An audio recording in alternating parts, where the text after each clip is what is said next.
بسم اللہ الرحمن الرحیم. ٹائمز آف اسرائیل کی ایک سٹوری نظر سے گزری ہے تو فوراً ایک نام ذہن میں آیا جس کو دنیا لارنس آف عربیہ کے نام سے جانتی ہے.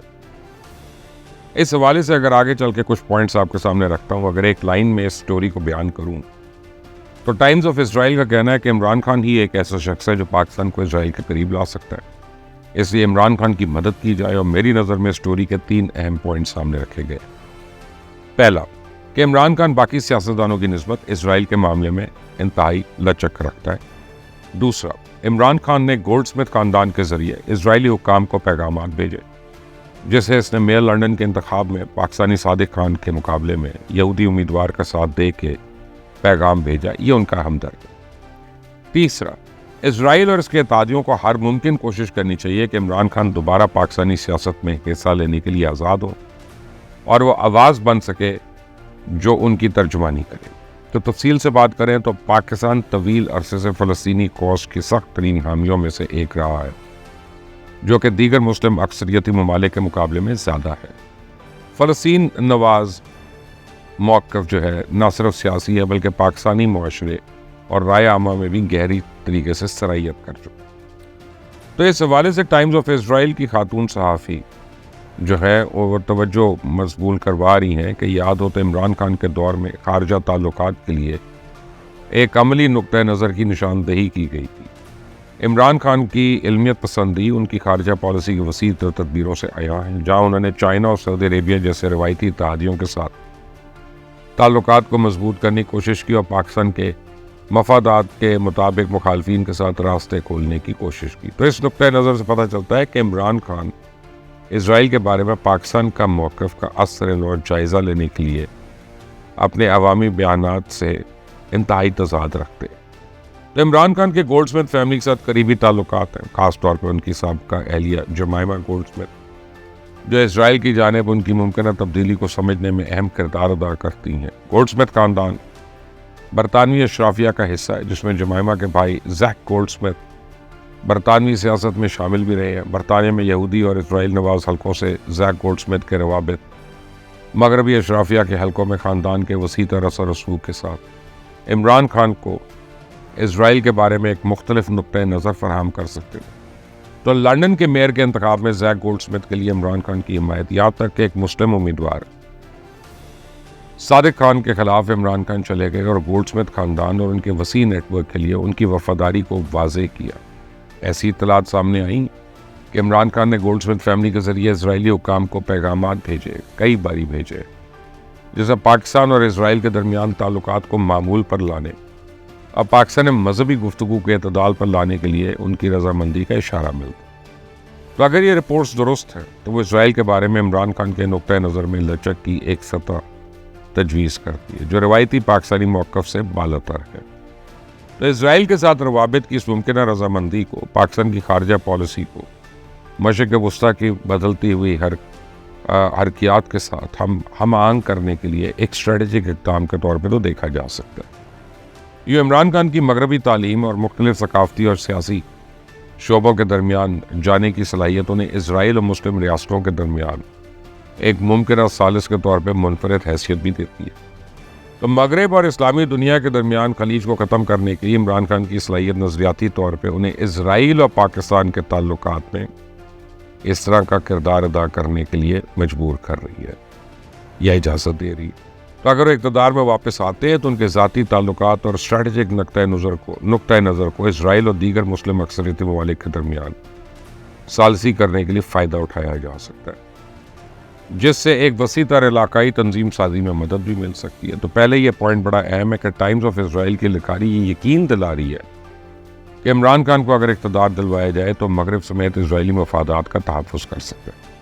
اور پھر سے گولڈ سمتھ خاندان کے زیر اثر عمران خان کو بتایا گیا, اسے یہ باور کروایا گیا کہ ایک تو یہ اہم یہودی خاندان کا رشتہ دار ہے, ساتھ ہی یہ بتایا گیا کہ ان کے لیے درد دل رکھتا ہے.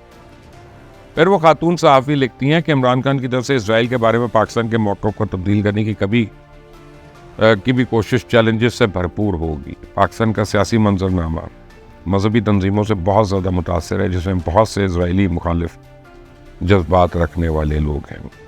تو رائے عامہ میں بہت زیادہ اسرائیل کو تسلیم کرنے کے خلاف ہے اور معمول پر آنے کی طرف کسی بھی اقدام کو عوامی اور مذہبی رہنما دونوں کی جانب سے شدید رد عمل کا سامنا کرنا۔ تو ان چیلنجز کے باوجود عمران خان نے پہلے ہی جمہوریت کو چیلنج کرنے پہ آمادگی ظاہر کی، خاص طور پر تعلیمی اصلاحات اور خواتین کے حقوق جیسے شعبوں میں جہاں انہوں نے طاقتور مذہبی تنظیموں کا مقابلہ کیا۔ اس سے پتہ چلتا ہے کہ اگر وہ سمجھتے ہیں کہ اس سے پاکستان کے وسیع تر اسٹریٹجک مفادات کی خدمت ہو سکتی ہے تو اسرائیل کے لیے زیادہ سنجیدہ رویہ اپنانے کے لیے تیار ہو سکتے۔ اسرائیل اور اس کے تادیوں کو یہ یقینی بنانے کے لیے ہر ممکن کوشش کرنی چاہیے کہ عمران خان دوبارہ پاکستانی سیاست میں حصہ لینے کے لیے آزاد ہو اور وہ آواز بنے جو اعتدال پسندی کا راستہ اختیار کرتی ہے۔ عمران خان کی منفرد پوزیشن، تعلقات اور اسٹریٹجک سوچ اسرائیل اور پاکستان کے تعلقات پہ اثر انداز ہو سکتی ہے۔ ان اہم چیلنجز اور مخالفت کے باوجود ممکنہ طور پہ انہیں ایسی تبدیلی کی کوشش میں سامنا کرنا پڑے۔ اچھا، بہت سے لوگوں کا اعتراض ہے کہ ٹائمز آف اسرائیل میں چھپنے والی یہ سٹوری ایک بلاگ ہے جس کی وجہ سے عمران خان کے حامی کہتے ہیں اس کی کوئی اہمیت دینے کی ضرورت نہیں ہے، چاہے یہ بلاگ ہے، مگر اس میں جو اہم پوائنٹس اٹھائے گئے ہیں، جو توجیحات پیش کر کے اسرائیلی اور یہودیوں کو یہ باور کرایا گیا کہ عمران خان تو ان کا حامی ہے، عمران خان ہی ایک ایسا شخص ہے جو پاکستان کو اسرائیل کے قریب لا سکتا ہے، تو یہ بڑا اہم ہے اور اس کو کسی صورت رد نہیں کیا جا سکتا۔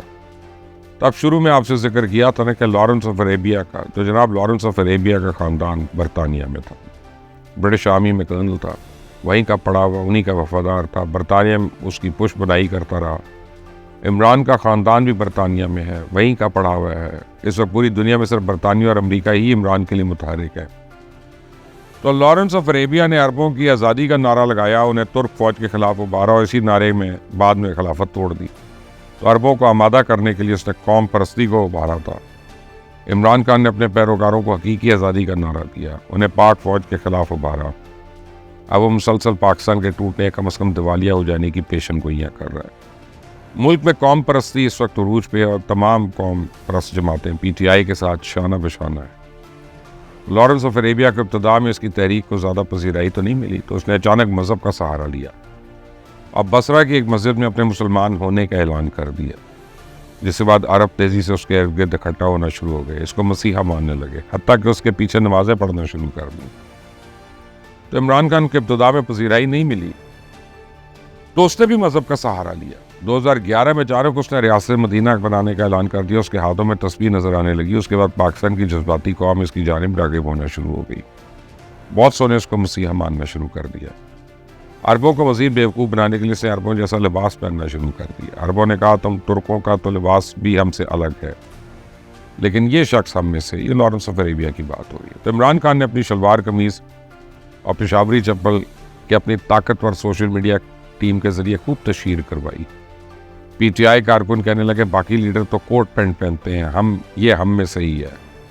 لارنس آف عربیہ نے جاسوسی کا ادارہ قائم کیا تھا جس میں اس کے ساتھ کام کرنے والے عرب اپنی قوم میں ٹرک سے خلاف جھوٹ، نفرت اور غلط معلومات یعنی ڈس انفارمیشن پھیلاتے تھے۔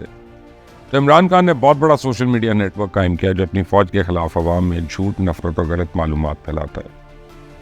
لارنس آف عربیہ جاسوسی بھی کرتا رہا، مسلمانوں کے حساس معلومات انگریزوں کو پہنچاتا رہا، جیسے بغداد سے برلن جانے والی انتہائی اہم ریلوے لائن کے بارے میں مکمل اور پل پل کی خبر دیتا رہا، بلکہ اس مقصد کے اس نے وہاں آثار قدیمہ کی کھدائی کا بہانہ بھی کیا۔ تو عمران خان نے پاکستان کی حساس ترین معلومات انگریزوں کو دی، سی پیک معاہدوں کی خفیہ تفصیلات امریکہ کو پہنچائی، پاکستان کا سائفر کوڈ جو ہے دنیا کے سامنے کھول کر رکھ دیا، اسٹیٹ بینک تک IMF کو رسائی دے دی۔ لارنس آف عربیہ نے عرب نوجوانوں کو ساتھ رکھنے کے لیے خوبصورت لڑکیوں کا سہارا لیا، ان میں خاص طور پہ اس کی ایک یہودی ساتھی لڑکی بڑی مشہور ہوئی، بڑی حسین تھی۔ عمران خان نے ڈی چوک اور زمان پاک کو لڑکیوں سے آباد رکھا۔ عجیب بات ہے کہ پی ٹی آئی کے نوجوانوں میں اس وقت سب سے زیادہ معتبر عمران خان کی پہلی بیوی جمائمہ مانی جاتی ہے، اصلاً تو وہ یہودی ہے۔ یہ سب کر کے بالآخر وہ طاقت کے ان مراکز تک رسائی حاصل کرنے میں کامیاب ہوا جہاں وہ چاہتا تھا۔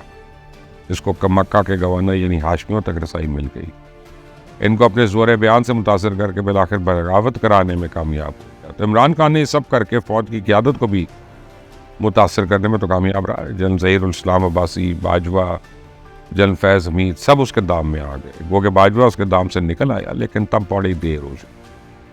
عمران خان بھی ناکام بغاوت کرانے میں کامیاب تھا۔